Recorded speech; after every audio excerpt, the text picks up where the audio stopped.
Zgjedhjet të qeta e gjithëpërfshirëse për dita e votimit u karakterizuan nga një mjedis polarizues. Ky është vlerësimi i Bashkimit Evropian mbi procesin zgjedhor të 11 majit me anë të një deklarate të lëshuar nga Kaja Kallas dhe Marta Kos. Opozita do protestojnë në 16 maj në Tiranë, ditën kur në kryeqytetin shqiptar do jenë 47 liderët e komunitetit politik evropian.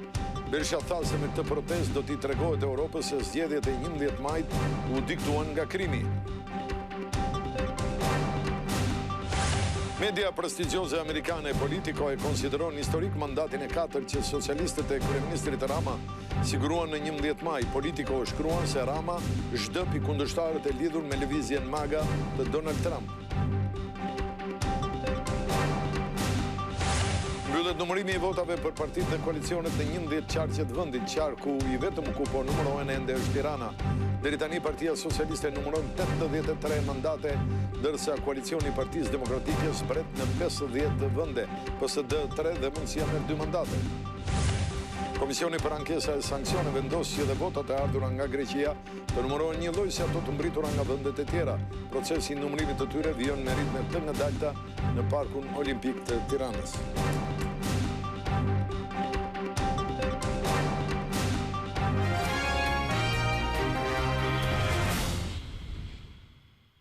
Zonja dhe zotërimi mbrëma, mirë se erdhët këtu në televizionin Klan. Në këto momente ne po nisim edicionin e fundit të lajmeve, zgjedhje të qeta dhe gjithëpërfshirëse. Por dita e votimit u karakterizuar nga një mjedis polarizues. Ky është dhe qëndrimi i Bashkimit Evropian i shprehur nga krye diplomati i ABE-s Kaja Kallas dhe komisionerja për zgjerimin Marta Kos. Bashkimi Evropian i cilëson zgjedhjet e 11 majit si gjithëpërfshirëse dhe të qeta, duke shtuar se dita e votimit u zhvillua në një mjedis të polarizuar. Ky është qëndrimi mbajtur me anë të një deklarate të përbashkët nga ana e zëvendës presidentes së Komisionit Evropian, një herë shefja e diplomacisë së BE-s Kaja Kallas dhe komisioneres për zgjerimin e BE-s Marta Kos. Zgjedhjet në përgjithësi ishin konkurruese dhe të zhvilluara profesionalisht dhe kandidatët në përgjithësi ishin në gjendje të bënin fushat lirisht, megjithëse disa raportuan se u përballën me kërcënime. Megjithatë, votimi u zhvillua në një mjedis shumë të polarizuar, në të cilin garuesit nuk gëzonin kushte të barabarta loje. Për shkak të përdorimit të gjerë të burimeve administrative dhe ndikimit institucional, mund të jetë që shumica qeverisëse kishte një avantazh të pushtetit. U bën akuza të shumta për presion mbi votuesit, veçanërisht punonjësit publik. Brukseli në të njëjtën deklaratë bën të ditur se po ndjek të gjithë procesin zgjedhor të 11 majit deri në shpalljen e rezultateve. Bashkimi Evropian do të ndjek nga afër zhvillimet zgjedhore deri në certifikimin përfundimtar të rezultateve. Të gjitha forcat politike duhet të sigurojnë funksionimin e vazhdueshëm të institucioneve të vendit. Kallas dhe Kos gjithashtu theksojnë se inkurajojnë Shqipërinë që të ndjek të gjitha reformat e kërkuara për antarësimin e saj në BE, duke përfshirë edhe miratimin e një reforme zgjedhore që adreson të gjitha rekomandimet kryesore të misionit ODIHR. Procesi i integrimit të Shqipërisë në BE është një objektiv strategjik kombëtar dhe një projekt për të gjithë shoqërinë, i cili mbështetet fuqimisht nga qytetarët e Shqipërisë. Ne përsërisim thirrjen tonë për një dialog politik konstruktiv dhe gjithëpërfshirës, pasi të gjitha partitë politike të Shqipërisë dhe të gjithë sektorët e shoqërisë, nga organizatat e shoqërisë civile deri te komunitetet lokale, kanë një rol për të luajtur në avancimin e mëtejshëm të procesit të antarësimit të vendit në Bashkimin Evropian. Kjo është deklarata e parë e Bashkimit Evropian vetëm 2 ditë pas zgjedhjeve të 11 majit që u zhvilluan në vendin tonë. Ka nisur edhe urimet në drejtim të kryeministrit Edi Rama për fitoren. E para ka qenë kryeministri italiane Giorgia Meloni, ajo është pasuar nga kryeministrat britanik dhe spanjoll dhe i kroat, si dhe nga presidenti i Ukrainës, i cili e cilëson një fitore historike. Kryeministria e Italisë Giorgia Meloni me anë të një mesazhi në rrjetet sociale uroi kryeministrin Edi Rama për fitoren, duke u bërë e para lidere nga vendet e BE-s që reagoi për zgjedhjet e 11 majit në Shqipëri. Do të doja të shpreja urimet e mia të përzemërta kryeministrit Edi Rama për rikonfirmimin e tij si kreu i qeverisë shqiptare. Misia e thellë dhe bashkëpunimi strategjik që lidh dy kombet tona është forcuar mëtej fal nismave të përbashkëta, rezultant i dialogut konstruktiv dhe një dëshire të përbashkët për t'ju përgjigjur sfidave globale me zgjidhje inovative. Meloni thekson se forcimi i marrëdhënieve mes Shqipërisë dhe Italisë do të shërbejë edhe në arritjen e qëllimeve të përbashkëta. Ne do të vazhdojmë të punojmë për të forcuar më tej lidhjen midis dy qeverive tona dhe për të arritur objektiva të përbashkëta, duke përfshirë forcimin e stabilitetit në Ballkan dhe avancimin e rrugës evropiane të Shqipërisë. Për fitoren e zgjedhjeve, një mesazh pati edhe kryeministri i Spanjës Pedro Sánchez, një herësh lider i socialistëve europian. Urimi Edi Rama për fitoren mbinëse të Partisë Socialiste në zgjedhje. Shqiptarët mbështesin në masë dërmuese përpjekjet për ta çuar Shqipërinë në Bashkimin Evropian. Nuk mungoi kryeministri britanik Keir Starmer që në urimin e tij e cilëson fitoren e Ramës si historike. Edhe kryeministri kroat Andrej Plenković dhe presidenti i Ukrainës Volodymyr Zelensky uruan kryesocialistin për fitimin e mandatit të 4 qeverisës, duke e cilësuar një fitore bindëse. Kryeministri Edi Rama u është përgjigjur në rrjetet sociale urimeve të liderëve europian. Kryeministres italiane Meloni Rama i drejtohet të motër, është një nder të shërbejë në një marrëdhënie të jashtëzakonshme, afërsie e miqësie si ajo midis Shqipërisë e Italisë dhe është një privilegj të bashkëpunoj me një udhëheqëse si ju, e cila thot atë që bën dhe bën atë që thot, shkruan Rama.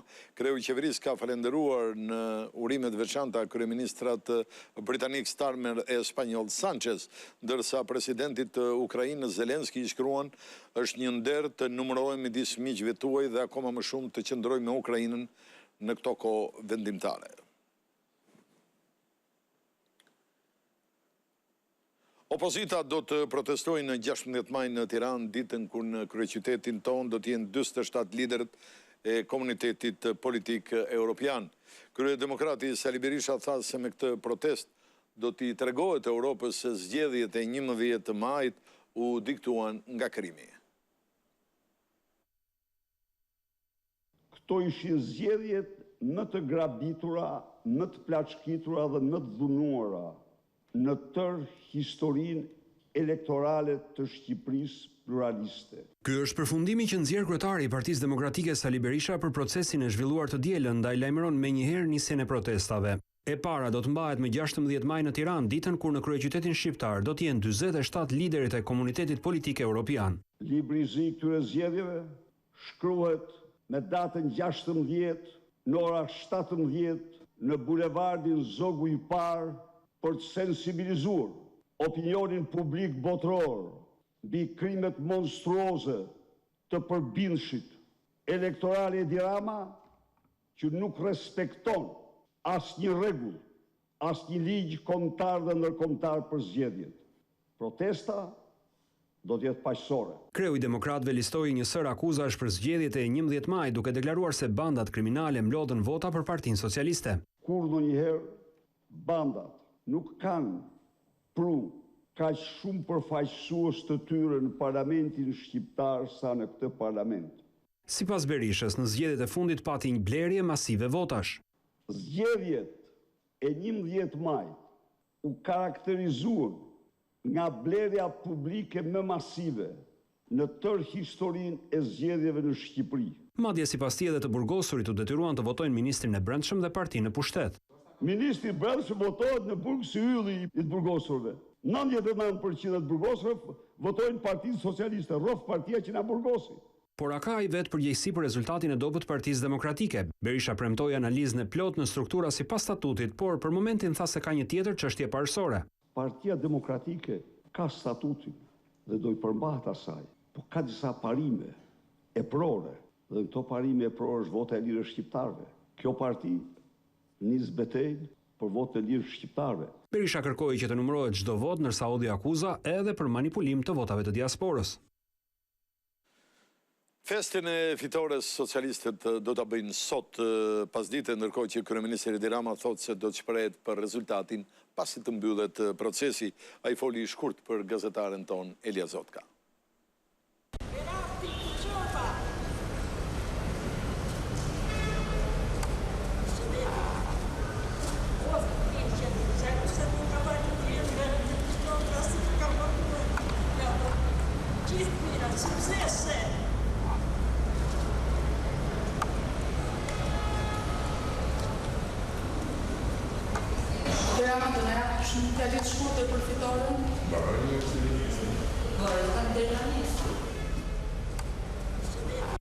Kryeministri Edi Rama thot se 11 maj ishte vot besimi për Partinë Socialiste.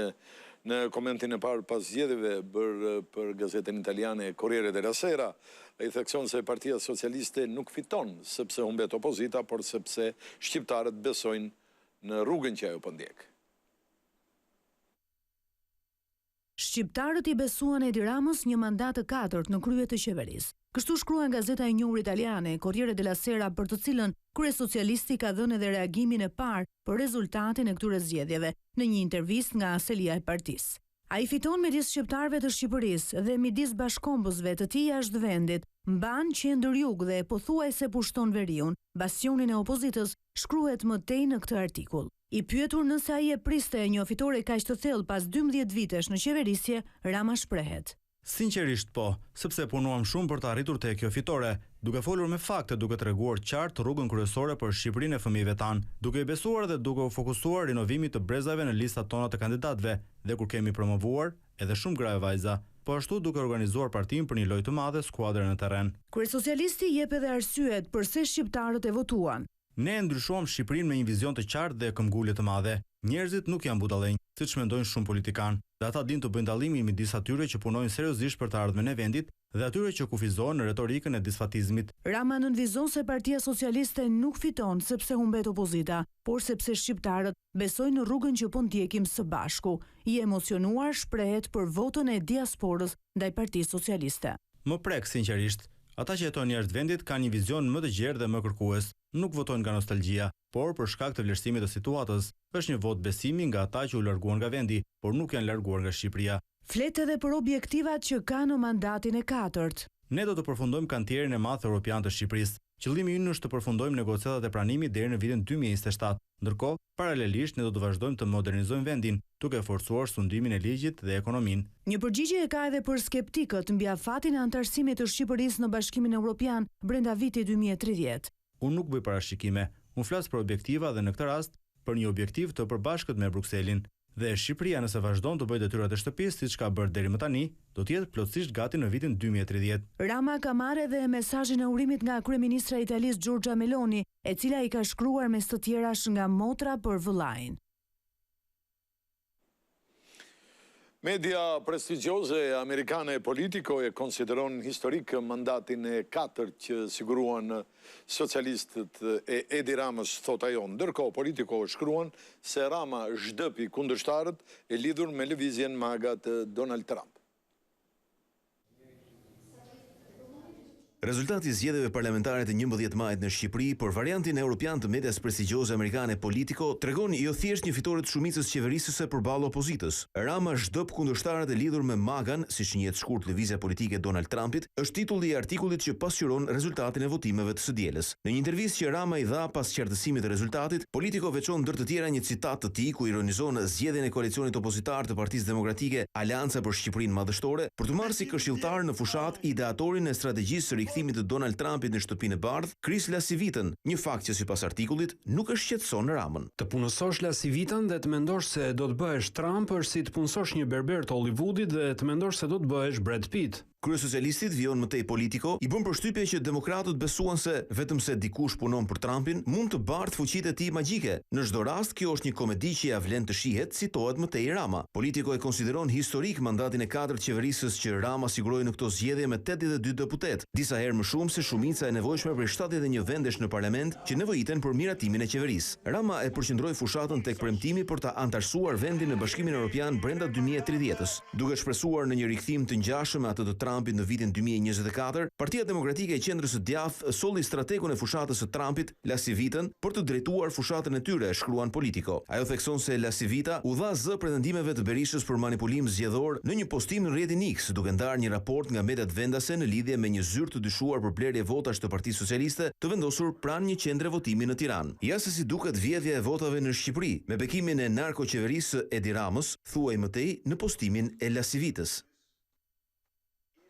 Delegacioni i Bashkimit Evropian këtu në Tiranë i cilëson të rreme pretendimet se ambasadori Gonzato ka ndërhyrë për të hequr emra apo artikuj në raportin e ndërmjetëm të OSBE-Odirit për zgjedhjet e 11 majit, siç theksoi së fundmi ambasadori i BE-s në deklaratat për shtyp, Bashkimi Evropian nuk ndryn dhe as nuk kërkon të ndikojnë në proceset demokratike të Shqipërisë. Për më tepër, raportet e vëzhgimit të zgjedhjeve të OSBE-Odirit janë të pavarura, të paanshme dhe të bazuara vetëm në gjetjet e verifikuara nga ekipet e tyre, thuhet në deklaratën për median të selisë së BE-s. Mëtej theksohet se BE-a është këtu për të mbështetur e shoqëruar Shqipërinë në rrugën e saj europiane, jo për të ndryrë ose manipuluar në asnjë mënyrë dhe se dezinformimi mund të minojë besimin e publikut në proceset demokratike.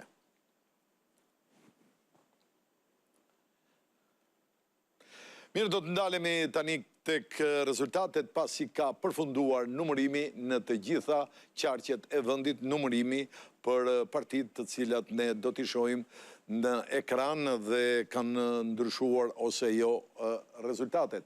Atëre, kjo është rezultatet, e shikoni për Shqipërinë. Partia Demokratike 34,29%, 50 mandate. Partia Socialiste 52,14%, që përkthehet në 83 mandate. Mundësia 2 mandate, PSD 3, Nisma 1, Bashk 1 dhe të tjerat 0. Pra theksoj, këto janë për Shqipërinë. Kalojmë në Berat, do të merremi me mandatet, ndërkohë që përqindjet i shikoni vetë. Në Berat, Partia Demokratike siguron 2 mandate, Partia Socialiste 5 mandate. Të tjerët janë 0, i shikoni. Kalojmë në Dibër, PD-ja 2 mandate, PS-ja 3 mandate. Nga Dibra shkojmë në Durrës. Në Durrës PD-ja ka 6 mandate, PS-ja ka 8 mandate, të tjerët 0.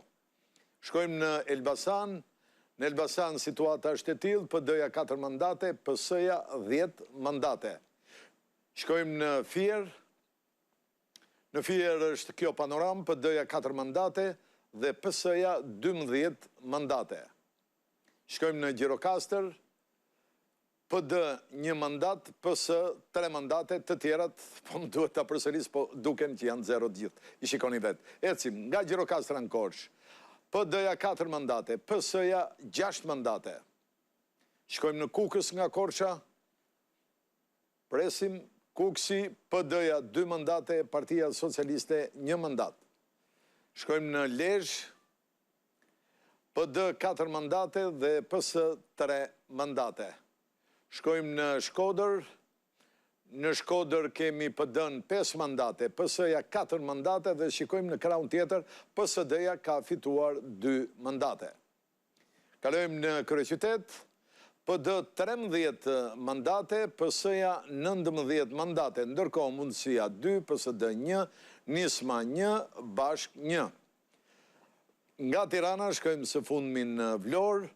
Në Vlorë, Partia Demokratike ka siguruar 3 mandate, PS-ja 9 mandate. Kujtojmë që kanë përfunduar të gjitha numërimet. Tashi do të shohim se si do të jetë panorama e parlamentit. Pra kjo është një grafik që na tregon se si do të jenë ndenjëset, si do të jetë parlamenti. Pra kjo është. Ndërkohë, do t'i lutem me ndihmën e regjisë, do të kalojmë tek votat e diasporës. Ky është totali i votave të diasporës, të numëruara deri tani, natyrisht sepse atje vazhdon. 53,74% është Partia Socialiste, 28,97% është Partia Demokratike dhe vijojnë me radhë të tjerët. Shkojmë në Berat. Shojmë në Berat, me qarqe do shikojmë diasporën, 67% është Partia Socialiste, 15,08% është Partia Demokratike. Nga Berat i shkojmë në Dibër. Në Dibër është 61,70% PS-ja, 30,60% PD-ja. Shkojmë në Durrës. Në Durrës, me votat e diasporës të numëruara deri tani, 63,88% është Partia Socialiste, 25,50% është PD-ja. Shkojmë në Elbasan, 61,29% PS, 20,68% PD. Shkojmë në Fier. Në Fier është kjo panoram, 65,73% PS, 16,98% PD. Zhvendosemi në Gjirokastër. Në Gjirokastër është 55,37% PS-ja, 24,24% PD-ja. Janë gjithmonë në votat e diasporës. Korç është 57,60% PS, 25,59% PD. Shkojmë në Kukës, situata është 26,32% PS-ja, 62,55% PD-ja. Nga Kukës që vendosemi në Lezhë, 25,99 PS, 37,68 PD. Ndalemi në Shkodër nga Lezhë, 37,90% PS-ja, 25,51% PD-ja. Vim në Tiranë, 26,49 PS-ja, 33,97 është PD-ja. Dhe kalojmë në Vlorë e fundit, 59,91% është PS-ja dhe 15,73% është PD-ja. Mirë, pra, pam dhe situatën me diasporën, ndërkohë thamë që vijon numërimi, por për të patur një informacion më të saktë, do të lidhe me gazetarin tonë Enkel Gjangoli, i cili ndodhet pikërisht në Pankun Olimpik. Enkel, së pari të them mi mbrëma dhe së dyti na bëj një përmbledhje si situata. Mbrëma. Po, këtu në Parkun Olimpik vijon ende numërimi i votës së diasporës, i cili ka filluar prej orës 9:30 dhe ka vijuar gjatë ditës së sotme pa ndërprerje nga ana e numëruesve. Për shkak të kozgjatjes të këtij procesi dhe të punës që kanë bërë, pritet që procesi i numërimit të votës së diasporës të ndërpritet rreth orës 1 për të rifilluar përsëri në orët e mëngjesit, pra rreth orës 8:30 ose në orën 9:30 për shkak të lodhjes dhe numëruesit kanë kërkuar që ta ndërpresin. Gjatë kësaj kohe nuk janë shënuar incidente, nuk ka patur asnjë, le të themi, incident të jashtëm që mund të detyronte qoftë dhe një tavolinë për të ndërprerë procesin e numërimit, por gjithashtu dhe përfaqësuesit politikë që kanë qenë dhe kanë ndjekur nga afër procesin e numërimit nuk kanë patur asnjë pretendim, por kanë qëndruar qoftë të Partisë Demokratike apo të Partisë Socialiste duke ndjekur nga afër procesin e numërimit. Por duhet të thënë që deri më tani janë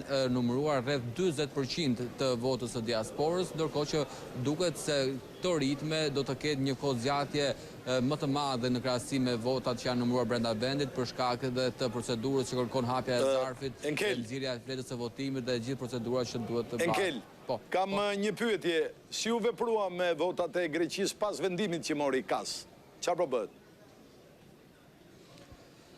Po, pse KAS shfuqizoi vendimin e Komisionit Qendror të Zgjedhjeve që thoshte që votat e diasporës të qëndrojnë veç përsëri dhe pas këtij vendimi votat e Greqisë nuk janë numëruar sot në Parkun Olimpik, pasi vendimi i KAS do të zbardhet ditën e nesërme dhe deri në momentin që ky vendim nuk është zbardhur, nuk ka hyrë në fuqi dhe për këtë arsye është vijuar me të njëjtën procedurë. Ditën e nesërme kur të zbardhet ky vendim, atëherë do të duhet përsëri që ose më saktë do të kemi përsëri atë përplasjen që pam ditën e parë ku Partia Demokratike kërkonte që të ndaheshin për shkak të pretendimeve që ajo ka në lidhje me manipulimin që ata pretendojnë që është bërë votës së Greqisë, ndërkohë që nga ana tjetër Partia Socialiste thekson se duke lënë veç votën e Greqisë diskriminon edhe shqiptarët që jetojnë në Greqi. Do të presim pikërisht ditën e nesërme se si do të zgjidhet ky ngërç dhe nëse do të kërkojë përsëri ndërhyrjen e kryekomisionerit Ilian Cilibashi për të marrë një vendim tjetër për ta zgjidhur këtë ngërç dhe të mos pengoj procesin e numërimit. Pasi,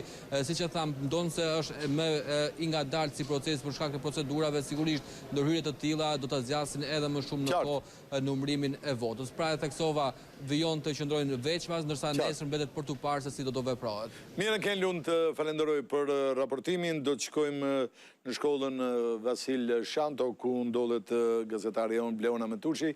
Bleona, përfundoi besoj numërimi, si është rezultati? Por vetëm pak minuta më parë, këtu në KZZ numër 36, ku numëruan votat e njësisë numër 5, njësisë e cila ka numrin më të madh të banorëve në krye qytet, përfundoi duke shënuar kështu dhe përfundimin e votave për subjektet politike në të gjithë vendin. pas krave të mia duke përpunuar të dhënat e 2 kutive të fundit, ndërkohë nga të dhënat të cilat janë përpunuar deri më tani rezulton se numri më të lartë të votave në këtë njësi e ka marrë Partia Socialiste me 18.219 vota, ndërkohë në vendin e dytë qëndron Partia Demokratike e cila ka arritur të marrë 10.596 vota, në vendin e tretë Partia Mundësia me 2.628 vota, ndërkohë në vendin e katërt qëndron Lëvizja Bashk me 1.549 vota dhe në vendin e 5 Nisma Shqipëria Bëhet me 1.325 vota. Duke përmbyllur kështu, këto janë subjektet cilat kanë marrë numrin më të lartë të votave në këtë njësi, pra në njësi numër 5, ndërkohë pas përfundimit të votimit të ndjes të numrimit i cili ka zgjatur të paktën 2 ditë, pritet të nisë gjatë ditës së nesërme numrimi për votat të cilat kanë marrë kandidatët e partive dhe subjekteve politike. Qartë, Bleona, të falenderoj për raportimin, ndërkohë ne do të shkojmë në KZN 33 këtu në Tiranë, ku është Maksi Rama. Maksi, të përshëndes, mund të na bësh një përmbledhje të rezultateve finale atje ku ndodhesh? Të përshëndes, në fakt për disa orësh ka nisur edhe numrimi i votave preferenciale për kandidatët, që ka do të thotë se tashmë janë nga 86 kuti që ka KZZ numër 33 këtu në kryeqytet në njësi numër 2, janë numëruar deri në këtë moment që flasim 14 kuti, që ka do të thotë se duhet ende kohë për të krijuar një ide dhe një projekcion më të qartë për kandidatët të cilët do të dominojnë. Megjithatë, edhe në 14 kutitë e para kemi, të themi, projekcionet se si kanë shkuar pra numrimi i votave, ku paktën nga subjekti Partia Socialiste, Florian Pullazi është ai që kryeson të paktën tek votat preferenciale deri në këtë moment që flasin kundrejt kandidatëve të tjerë, ndërsa nga krahu tjetër nga Partia Demokratike është Jorita Tabaku, ajo e cila vijon të mbajë kreun të themi të votave preferenciale për nga Partia Demokratike. Procesi vijon normalisht, nuk ka patur ndërprerje, ende nuk është se kanë shfaqur pra grupet e numrimit lodhe dhe kjo mbetet të parë se do të zgjasë numrimi deri në mëngjes apo do të ndërpritet dhe të rinisë nesër. Qartë, Maksi, të falenderoj për raportimin dhe panoramën që në solle, ndërkohë do të ndalemi tek zëvendës kryeministria Balluku, drejtuese politike e Partisë Socialiste për qarkun e Fierit, që thotë se rezultati i marrë në 11 maj është historik. Ajo sqaroi se mandati 12 në Fier varet nga votat e diasporës, por ai nuk do t'i kaloj PD-s, thot ajo. Ndjek. Partia Socialiste është mbi 63%, krahasimisht pra në volumin e votave të qarkut. Partia Demokratike është në 25%, Partia Demokratike duke parë edhe trendin e diasporës, nuk ka më asnjë shans për të marrë mandat tjetër këtu në qark. Mandati i 4 është mandati i vetëm që mund të mbaj. Për të thënë të drejtën, siç është fitore historike për ne, është dhe humbje historike për ta, të tërheqin mandate nga lista e mbyllur, duhet jetë shokante për të thënë të drejtën. Megjithatë, dua të them diçka e kam thënë gjatë gjithë intervistave dje, mandati i 12 është një mandat i brisht, pasi për Partinë Socialiste është shumë më i madh hersi se sa për partitë e vogla. Kam dëgjuar dhe prononcime nga partitë e vogla, është e nevojshme që të shikojmë se si do shkojnë kutitë e diasporës, për sa i përket kutive të votimit brenda territorit të qarkut Fier. Partia Socialiste ka fituar bindshëm mandatin e 12. Të shikojmë dhe diasporën dhe gjithçka të shkojë ashtu siç duhet. Do të ndjekim tani një kronik që bëm fjalë për diferencën e fitores PS-PD. Katërqarqet ku Partia Socialiste ka marrë fitoret me diferencat më të thella përballë koalicionit PD Aleanca për Shqipërinë Madhështore janë Fieri, Gjirokastra, Vlora dhe Elbasani. Mbi 60% e votave të qytetarëve të Fierit, Elbasanit dhe Gjirokastrës kanë shkuar për Partinë Socialiste, ndërsa në Vlorë 58.72%. Koalicioni i PD-s në këto qarqe ka marrë më pak se 30% të votave. Në rang bashkia Mallakastra ka prodhuar rezultatin më të thellë të PS-s deri më tani. Në këtë bashki të qarkut Fier 73.24% e votave kanë shkuar për PS-n dhe vetëm 18.39% për koalicionin e Sali Berishës. Edhe në bashkinë Peqin diferencat janë të forta. Partia Socialiste ka marrë 7.369 vota ose 71.17% të totalit, ndërsa Partia Demokratike 22.52% të votave. Se i përket koalicionit PD Aleanca për Shqipërinë Madhështore, rezultatin më të mirë në rang qarku e ka shënuar në atë të Kukësit, ku ka marrë më shumë se gjysmën e votave, konkretisht 18.934, ndërsa Partia Socialiste 30.68% të votave. Në rang bashkie, diferencën më të thellë të votave Partia Demokratike e ka marrë në tropoj të qarkut Kukës. Konkretisht 66.81% e votave të qytetarëve të kësaj bashkie kanë shkuar për të, ndërsa Partia Socialiste ka marrë më pak se 30% të votave. Tu përfunduam këtë edicion lajmesh, zonja dhe zotërinj, ju faleminderit për vëmendjen. Mirupafshim.